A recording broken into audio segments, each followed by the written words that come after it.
Musicians, capable of the sensational and the sublime, but a staggering number of them are also capable of the subhuman. We're going to explore the question I don't often see discussed. Yes, this was an absolutely terrible person, but were they any good? Strap yourselves in, tell your mum I said hi, it's music to be murdered by.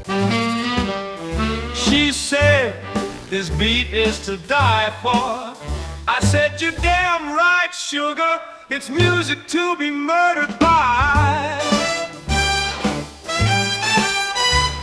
Welcome to Music to be Murdered By, the show that explores the madness behind the music and asks the question, were they any good? Now, I've always loved true crime and I've always loved music, and I thought I'd kind of smash the two together into some kind of freakish, Frankensteinish abomination, kind of a bit like Sharon Osbourne's face, I guess. And I know some of you weirdos out there love true crime too. It's not just me, don't just blame me. So I thought I'd do like a limited series on this, see how it goes, see if we have some fun along the way. It's spooky season. Smash that like and subscribe button because it really helps me out. And without further ado, let's get into episode 1. This is the true story of Syko Sam.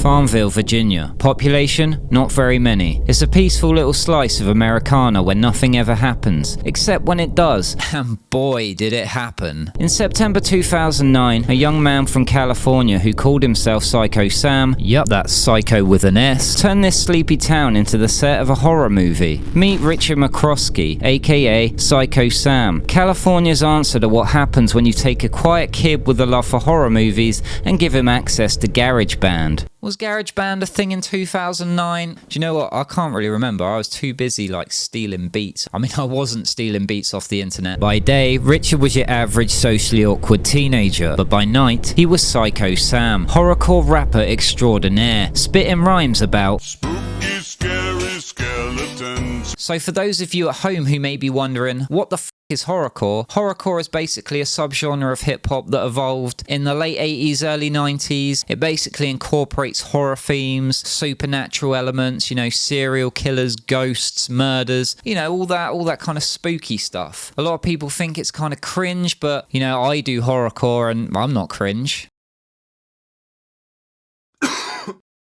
His rap career was going about as well as you'd imagine, reaching audiences in the low single digits. But online, in the dark corners of horrorcore forums, he found his people. Well, a few of them anyway. And that's where things start to get a little weird. Enter Emma Niederbrock, a nice girl from Farmville with a not so nice taste in music. While her classmates were busy doing, well, whatever kids in Farmville do, Emma was connecting with the dark world of horrorcore online. And that's where she met our boy Syko Sam. It was love at first fright. Alright, this video is for you, Emma. First fright. Do you get it? Emma and Richard became close and talked online for about a year before Richard decided to pack his things and head for Virginia. And, well, it was here things started to go south very quickly. So basically, Richard arrived off the plane, and when Emma first took a look at him, she was like, ugh. He was short, he was unkempt, he was immature, he was just a very odd-looking character, and he was not at all like his MySpace pictures portrayed him to be. So essentially, he'd catfished Emma. Even though things were unbearably awkward between the two, Emma's mother Deborah drove the pair and Emma's friend Melanie Wells to a horrorcore concert in Michigan, which was about 6 hours away. Imagine how awkward that car journey was. I spy with my little eye something beginning with I wish I wasn't in this f***ing car with you. Witnesses at the concert reported seeing that Emma and Richard remained separate from each other, and there was undeniable tension in the air. Emma even texted a friend to say that Richard made her feel uncomfortable. So this rejection of Richard caused him to seethe inside. He'd flown across the country to further a relationship with her that he thought was going to be much, much more. And when Emma had basically seen him and decided she wasn't really into that, Richard began to really internalize all that rage and he began to seethe inside. And soon it would boil over. So there were 4 people in a farmhouse. That's not a setup for a joke, I promise. Emma, her friend Melanie, and Emma's mother Deborah. To them, everything seemed normal, and then it happened. Something snapped in Richard's head, and he decided to follow through on the name of his LP. I shit you not, his album was called I Kill People For Real. Now, Richard was many things. He was a disgusting, murderous piece of shit.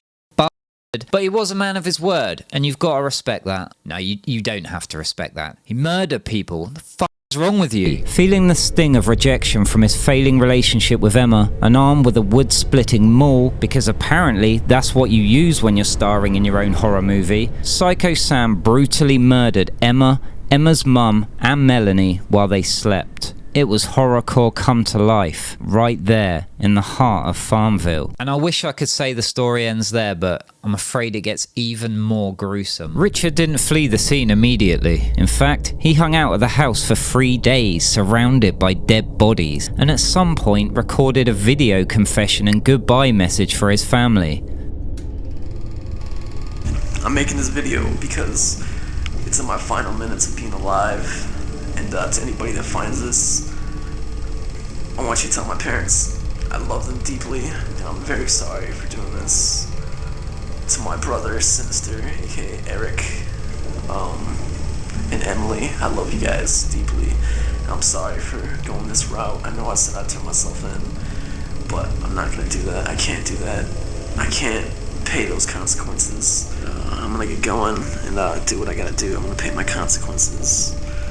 So, my last words before I go. F you to the world, everybody in it. I can't stand this place. F your God. And no, I'm not a nut rider. Now, I love the fact that, wait, that's a figure of speech. I don't love the fact he's just murdered 3 people and he's filming a confession surrounded by their rotting corpses as we speak. And he's like, but I am not a nut rider. I swear to God, I am not a nut rider. Priorities, man. But f God. SKR. Wicked intent. Life, peace. When Emma's father, Mark, who had been away on a business trip, arrived at the house, Richard murdered him too, before stealing his car and finally making a run for it. His escape was briefly cut short when he crashed the car into a ditch and was subsequently stopped by a police trooper. Remarkably, even though Richard had not showered since the murders and absolutely reeked of rotting flesh, he was not arrested. Instead, he was simply given a summons for driving without a license and let go. Son, do you know why I pulled you over this evening? Well, you was driving a stolen vehicle, and you got no license, and you stink. You stink of death. Go on, get. Finally, Richard was apprehended at Richmond International Airport, where police found him sleeping in the baggage claim area, about to fly back to California. He was first charged with first-degree murder, robbery, and grand larceny, but later he was charged with 6 counts of capital murder. Now, this story is truly horrifying. It is absolutely harrowing, and I've seen many documentaries out there cover Richard's horrendous crimes in detail, but I've never really seen them go into the music behind Syko Sam. We're going to try and be as objective as we can, and we're going to explore the music ourselves and see what we make of it. Was Syko Sam any good? Let's take a look. Alright, so I've come over to my PC here and I found a playlist of Syko Sam's music on YouTube, and there's quite a selection actually. It's a veritable smorgasbord of this complete lunatic's music. I'm going to try and be as objective as I can. Obviously it's difficult because we are aware of the absolutely heinous crimes he committed, but I want to look at it from a purely musical point of view and see if he actually was any good. So what better way to start than a song called Hot Sex by one of the biggest incels to ever do it. This is Hot Sex by Syko Sam. Let's check it out. Oh baby, God. this is for you. What? My Emma. Panpipes. My ragdoll. I love you, baby. Alright, so immediately it's horrible because he mentions Emma by name, which, I mean, it's hard not to feel some kind of way about that. It kind of gives me chills, you know, knowing what we know now. So far, cringe. The beat is rancid. Those panpipes are disgusting, but let's keep going.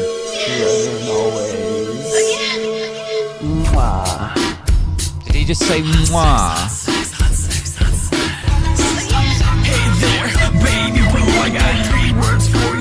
I love you, and it's coming straight from the heart, and nothing in this world could rip us apart, yeah. So he's got this strainy kind of voice. He's trying to put a lot of gravel on. Basically, he's putting on a voice to sound tough and scary. His voice isn't horrid, you know, it's not horrible. The delivery works, I guess, for this kind of persona. This beat is f***ing awful though. The mix as well is literally sounds like hot liquid. But we'll keep going anyway. My Emma, my pearl, my baby girl. She brings the best of my world. When I look into her beautiful little face, it makes me so happy, makes my heart start to race, yeah. One look. Very elementary rhymes, you know, they're very simple, very stilted white boy. I started rapping 3 months ago in my bedroom kind of rhymes, you know, very, very, very basic stuff. In her eyes, it's magic. Everything about you's orgasmic. You're like a drug and I just gotta have it. And I admit, I'm feeling like an addict. When I'm all alone, I start to miss you. Have hot sex all night, all night. Hot sex all night, all night. Hot sex all night, all night, all night, all night, all night. I mean, it's hard not to cringe, isn't it? He's basically rapping about his fantasy, you know. He thinks he's going to go to Virginia and they're going to engage in hot sex all night. And as we know, that didn't happen at all. The mix is so bad. I can't get over how bad it is, actually. There's like no low end whatsoever, and it's so busy and so muddy. He's panned the vocals for the hook. That's you know, he's done that right, and they're on time, the different layers, the pan layers. So he's done that okay. And I mean, he does have a sense of rhythm. He can flow in the most basic terms. It's not good. We'll do a little bit more. But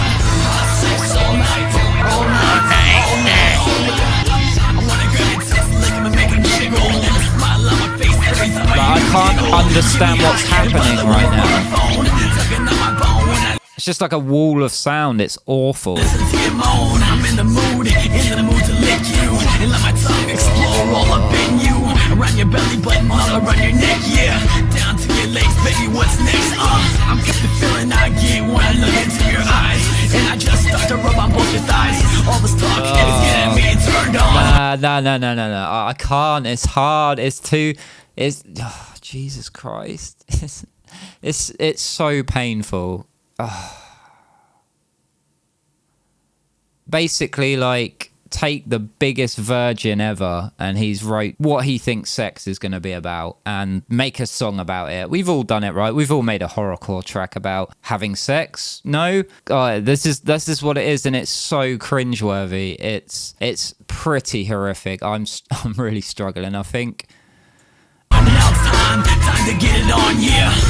Sex all night, all night. I do like the scratching in the beat though. It's got that kind of old school boom bap feel, but that's about all I can say. I think we've had enough of this one. It's kind of disgusting. Let's move on to something else. Let's move on to aptly titled Murderous Rage.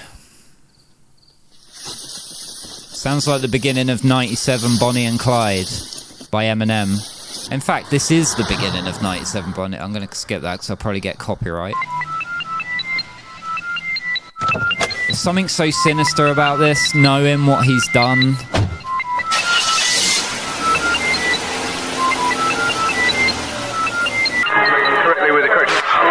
This intro is far too long. Today is not your ordinary everyday. Last night I was the murderous rage, but now I gotta get rid of the bodies before the corpses start to get to rotting. See, his voice is not the murderous rage. I'm gonna get rid of the body. It's just, it's too much, man. It is too much. I get like what he's trying to do. He's trying to be all spooky and scary, but it just comes across like he's chronically constipated and he's got hemorrhoids and he is trying to push out a fucking baseball-sized fiber deficient shit, and it's just not happening for him. Thinking about last night, the good time fat I had, cops of remains in a black garbage bag, dragged into my car, wrapped it in a bed sheet, blood leaking through the plastic, threw it in the backseat.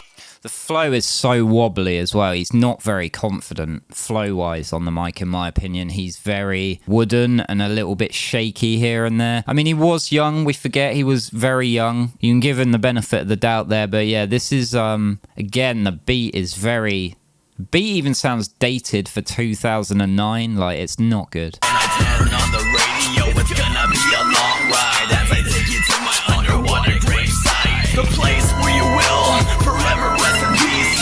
Oh, I think I'm being followed by police. I gotta play it cool. I'm in a stolen Land Rover and I know they're about to. I'm in a stolen Lambo. Press X for doubt. Pull my ass over. Gotta get rid of the bodies real quick. As a stupid cop, pull me over, son of a bitch. Also, do Lamborghinis have good boot space? Like, could you fit bodies, plural, in the back of a Lamborghini? I don't know. Let me know in the comments.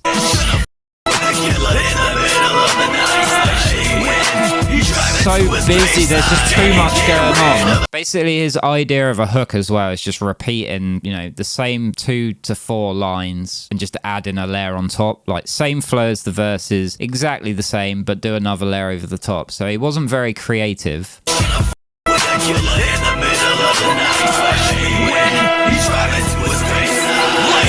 What is happening there? Lay on the ground. I tackled him to the ground with no one in sight. I stabbed him a couple times with the sharp ends of my knife. What a gifted storyteller, eh? Let's check out one more. We'll check out the voices, I think. Oh no, I'm not going to check out the voice. That's nearly 5 minutes long. F that. Let's check out The End of Me. Maybe a bit of reflection. Maybe this will be an emotional track. It already sounds like Yo, I got a problem that there ain't no solving. I can't deal with all the shit that I'm causing. I feel like I'm falling slowly in a pit of depression. It leaves me drained. This beat sounds like one of them copyright-free ones you would have found in like 2002. Sorry if you're Syko Sam's producer, but this ain't it. And filled with aggression. There's no one to blame but my self. I try to change my ways, but nothing helped. He's toned down the noises on this one. Because I left so quickly, it's completely unexpected. But as I look back, it's probably just trying way too hard to like cram too many syllables in, and he can't really double time it, so it's just very all over the place, and the flow's just like really choppy. It's not a pleasant listen, you know. Because I was always rejected. I guess I learned my lesson, but it was always the hard way. I should keep my head up so I could let these scars fade. I open my door for death. I welcome him in as I take my last breath. I live a broken life that I can mend, steadily waiting for my end. I open my door for death. That's the closest to singing we've come. As I take my last breath, I live a broken life.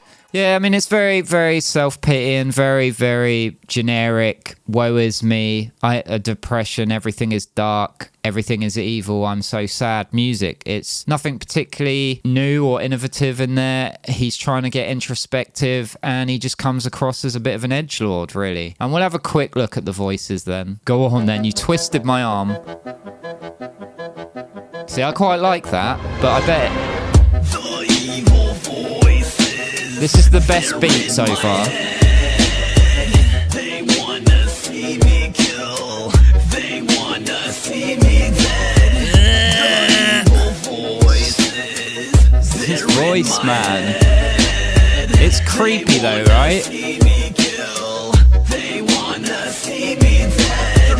They just want me to murder continuously. They want me to take lives on a mass murder spree. You know, I'll say it. It's a shame that he didn't take his own instead of doing what he did.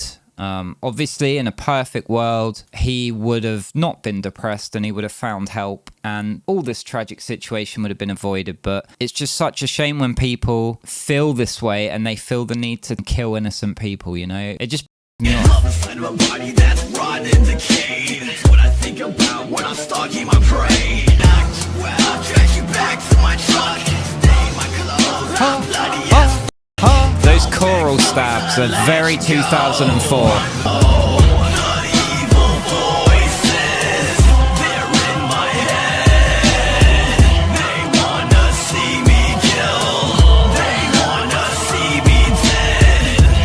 that's enough, man. Like, I think you get the idea of what Syko Sam was all about, you know? It was edgelord, amateur, white boy rap. That's really all there was to it. It is very spooky in retrospect because some of the stuff he was saying kind of came to be. I guess life imitates art sometimes. It's not for me. It's not good. I am being as objective as I possibly can, but that was pretty shit. Richard McCroskey will rot in prison for the rest of his life, and it's no less than what he deserves. Now, while making this video, it's easy for me to sit here and make jokes and to try and bring levity to such a horrendous situation, but I think it's really important to remember the victims in all of this. 4 very real people with very real hopes, dreams and aspirations, whose lives were unnecessarily cut short.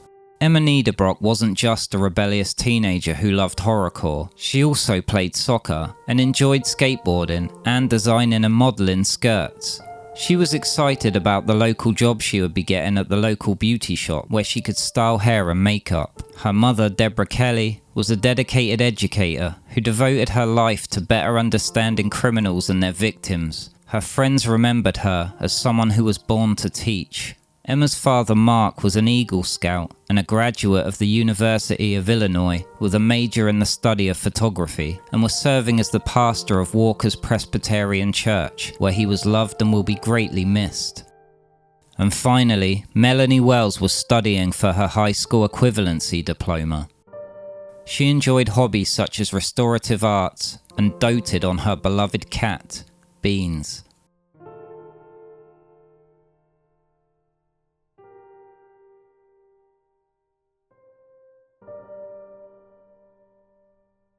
And that brings us nicely to the end of our maiden episode of Music to be Murdered By. I hope you've enjoyed it and learnt something along the way. Richard McCroskey's crimes were absolutely notorious, but his music perhaps wasn't befitting of that level of notoriety. Now, as I say, I plan for this to be the first episode in a mini-series exploring criminal musicians, so I hope you guys stick around and smash that like and subscribe button so you can stay up to date with any future uploads as and when they happen. That's it from me, guys. I hope I see you in the next one. In the meantime, look after each other and stay spooky. She said, this beat is to die for. I said, you're damn right, sugar. It's music to be murdered by.